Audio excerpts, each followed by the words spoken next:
Chocolate খেতে ভালোবাসেন? হয়তো আপনার প্রিয় সেই মিষ্টি সুখ একদিন আর থাকবে না। গবেষকরা বলছেন ২০৩০ সালের পর চকলেট হারিয়ে যেতে পারে আমাদের জীবন থেকে।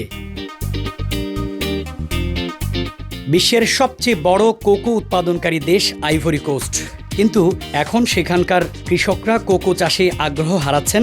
কারণ কি? ১. জলবায়ু পরিবর্তন, ২.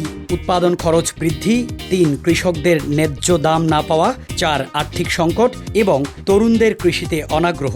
গত কয়েক বছরে কোকো উৎপাদন কমেছে ৫০%-এরও বেশি। চকলেট শুধু স্বাদের জন্য নয়, এটা আমাদের আবেগ, উপহার, সংস্কৃতি আর ভালোবাসার অংশ। কিন্তু এই কোকো সংকট সরাসরি চ্যালেঞ্জ ছুঁড়ে দিচ্ছে চকলেট ইন্ডাস্ট্রিকে। ঘানা, নাইজেরিয়ার মতো দেশগুলোর অবস্থাও একই।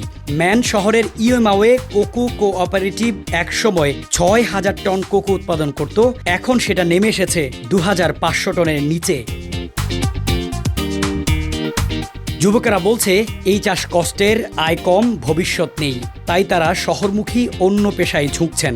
বিশেষজ্ঞরা বলছেন শুধু নতুন প্রযুক্তি, প্রশিক্ষণ আর সরকারি সহায়তা দিয়েই কোকো চাষ বাঁচানো সম্ভব। ইকুয়েডর শহরে একটি প্রকল্পে প্রশিক্ষণের মাধ্যমে কৃষকদের আবার চাষে ফেরানো গেছে, কিন্তু এটা দরকার বৃহৎ পরিসরে। আমরা যারা নিয়মিত চকলেট খাই, আমরাও ভূমিকা রাখতে পারি। কিভাবে? ফেয়ার ট্রেড পণ্য কিনে, কৃষক বান্ধব ব্র্যান্ড সমর্থন করে, সচেতনতা ছড়িয়ে দিয়ে।